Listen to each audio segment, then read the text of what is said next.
एक तरफ किसान आंदोलन कर रहे हैं, दूसरी तरफ मामला सुप्रीम कोर्ट में है और तीसरी तरफ भारतीय जनता पार्टी और सरकार, केंद्र से लेकर राज्य सरकारें बीजेपी की अब किसानों को समझाने बुझाने के प्रयास में लगी हुई हैं।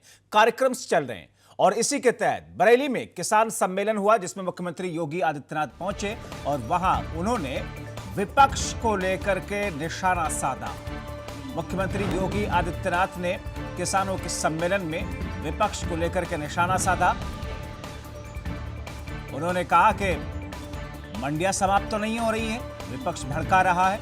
उन्होंने कहा कि एमएसपी रहेगी, लेकिन विपक्ष भड़का रहा है। उन्होंने कहा कि किसानों के हित के लिए यह कानून है, लेकिन विपक्ष किसानों को गुमराह कर रहा है। उन्होंने आगे बढ़कर के कहा कि 370 हटाने से कांग्रेस को परेशानी है, विपक्ष के लोग भारत की आस्था से खिलवाड़ कर रहे हैं।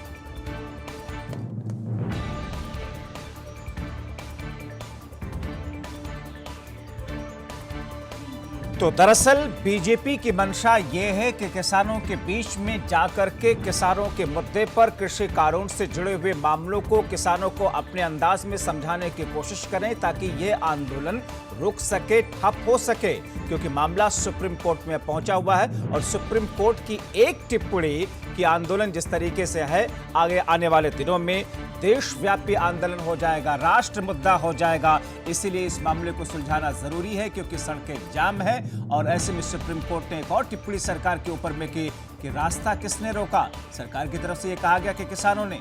सुप्रीम कोर्ट ने पूछा दिल्ली का रास्ता किसने बंद किया, किसानों को दिल्ली आने से किसने रास्ता बंद किया है। हालांकि आज जो सुनवाई होनी थी वो सुनवाई टल चुकी है क्योंकि किसानों की तरफ से कोई प्रतिनिधि वहां पर पहुंचे नहीं, मगर बीजेपी अपनी उस मंशा को पूरी करने के लिए जद्दोजहद करती हुई दिखाई दे रही है, जिसमें किसानों को समझाने के नाम पर बीजेपी अब ये कह रही है कि ये कानून किसानों के लिए एक बड़ी सौगात है, इस कानून से किसानों की जिंदगियां खुशहाल हो जाएंगी। सवाल ये है कि क्या बीजेपी किसानों को गुमराह कर रही है? सवाल यह है कि क्या विपक्ष किसानों को गुमराह कर रहा है?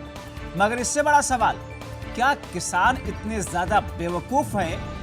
क्या हमारी राजनीतिक पार्टियां किसानों को बेवकूफ समझती हैं जो ये कहते हैं कि किसानों को भ्रमित किया गया है, किसान किसी के बहकावे में आ गया है?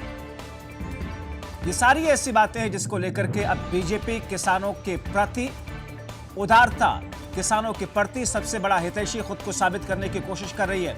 और उसी कड़ी में योगी आदित्यनाथ पहुंचे हुए बरेली, लेकिन बरेली में उनको कुछ और नहीं मिला तो उन्होंने विपक्ष के ऊपर ही राम मंदिर से लेकर के दूसरी तमाम चीजों पर ठीकरा फोड़ते हुए कहा कि साहब विपक्ष तो विलन है।